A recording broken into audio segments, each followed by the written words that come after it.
Well, hello friends, Mark Holmes here with, And as always, thank you guys for watching, commenting, and subscribing to the Joe Boo Sports Report. Without you guys, this literally does not work. Man, I've been working out in the country where there's no signal whatsoever, so unfortunately I have not been able to talk to you guys, have not been able to find out what is going on in the world of my Dallas Cowboys, but we did at least get those bookcases in place.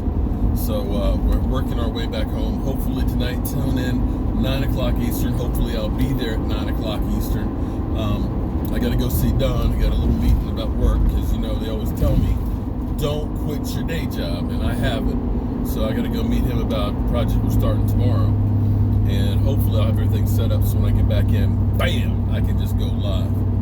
So I'm sitting here thinking, and been trying to go through my head. The last couple of days I've been doing videos about how important Zeke Elliott is. If we lose Zeke Elliott for a couple of games for suspension, because are you worried about that? You're not worried? Do you think that Zeke might get suspended? I'm not worried if he gets suspended. We'll be fine. Do you think so? He probably will get a game or two.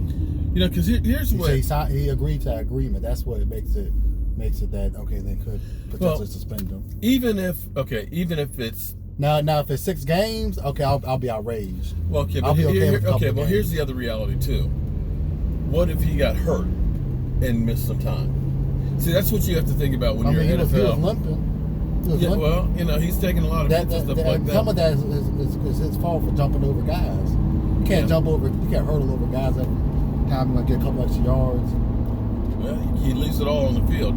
The question is, though, do we look at signing a veteran back? Because, you know, you look at this team, this team has got depth at, defensive line. We've got depth now in offensive line. You know, we got, Lord knows, we got too many wide receivers. You know, if like, let's say, for example, DeMarcus Lawrence isn't quite ready to start the season, which he may not be able to, you've got enough people there that you're not going to step back too far, right?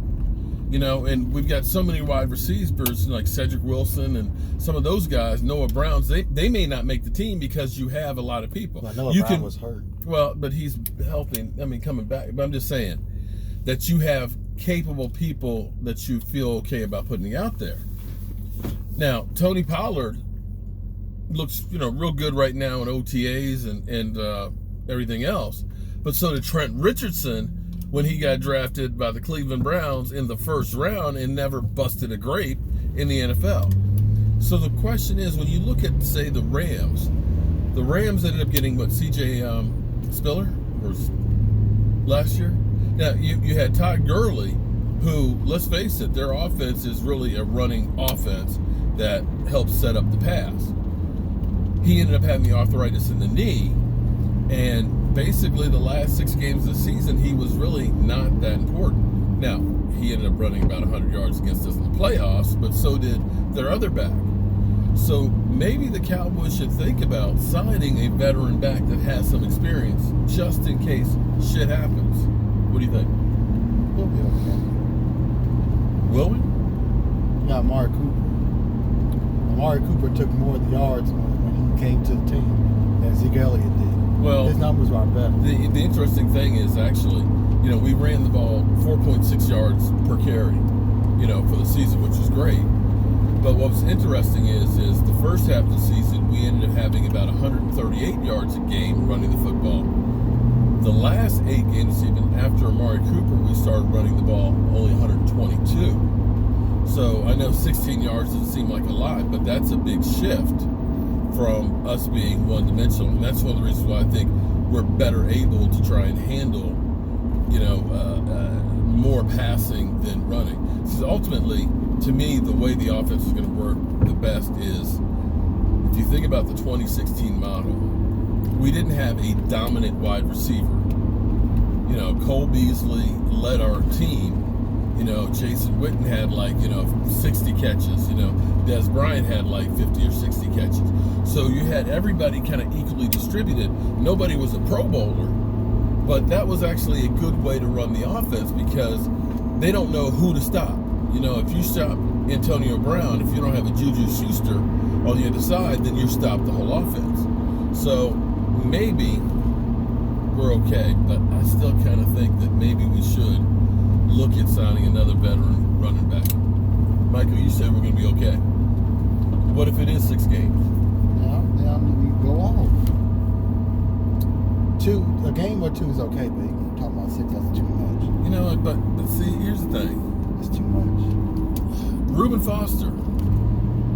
Foster, you know, he got injured. Maybe that was karma.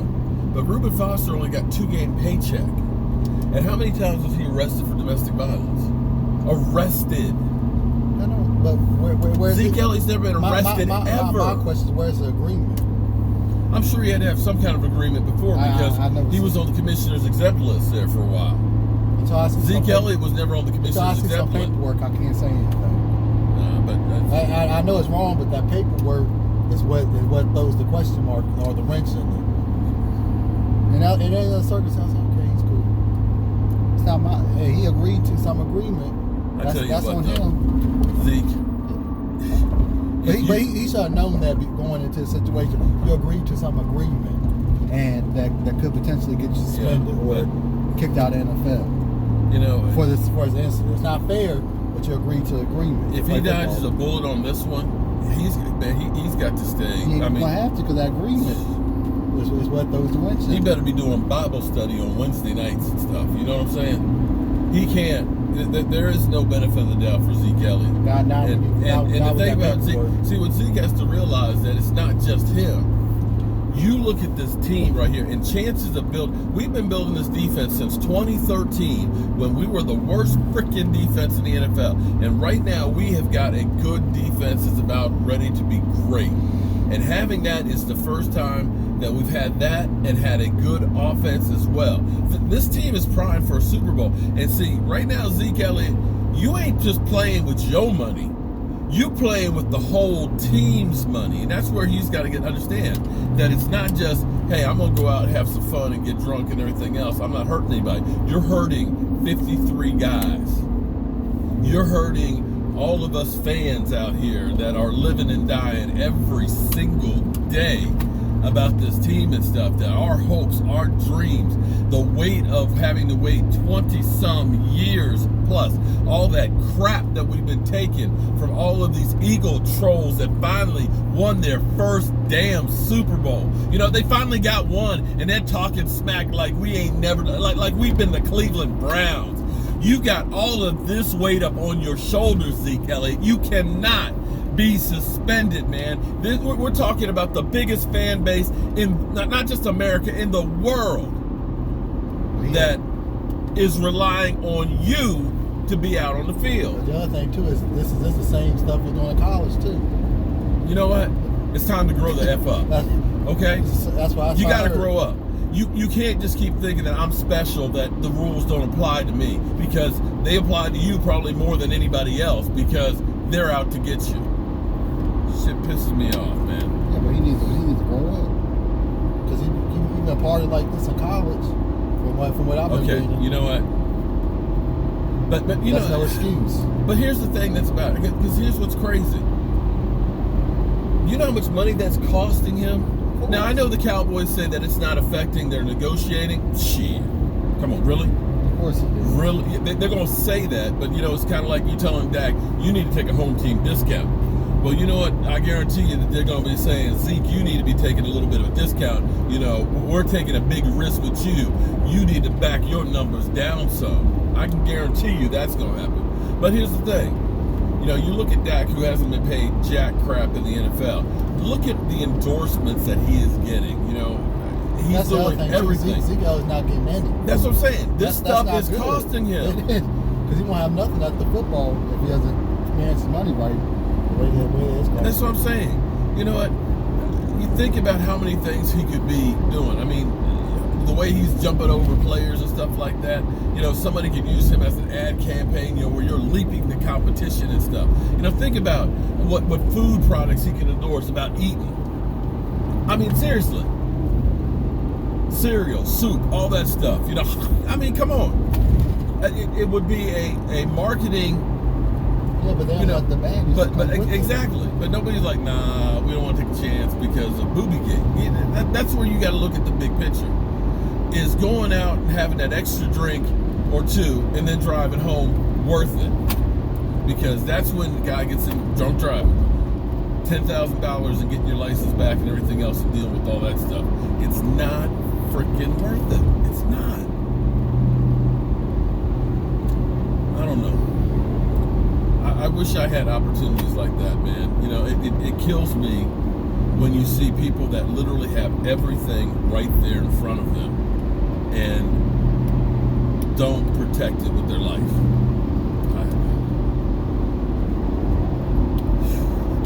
I wish. But I guess I'll never be in that position. So as always, guys, hopefully we'll be live streaming. What you got coming up, man? I saw you got some AAF collectible stuff. Oh, I did. We'll do something with that. At least one of the lots. I'm not with all of them because it might be worth some money. Yeah, definitely, because it's a one-year wonder. You know, it's like I used to have black G.I. Joes growing up. He looked like Franco Harris with the beard and the mustache and stuff on there. I saw one of those things online. $2 freaking grand. Oh, yeah, because they don't make those. $2 grand. So you never know. They don't make know. those styles that quality anymore. Right. You never know when you get some of that stuff. Because see, now they make tons of stuff. But back in the day, there was a limited quantities of things like that. So yeah, it might be worth something. Definitely. All right, guys. We'll see you guys a little bit later. I'm going to get back to the house, take me a shower, and catch up with the news and get ready for my meeting tonight. And as always, thank you all for watching, commenting, and subscribing. We'll see you soon.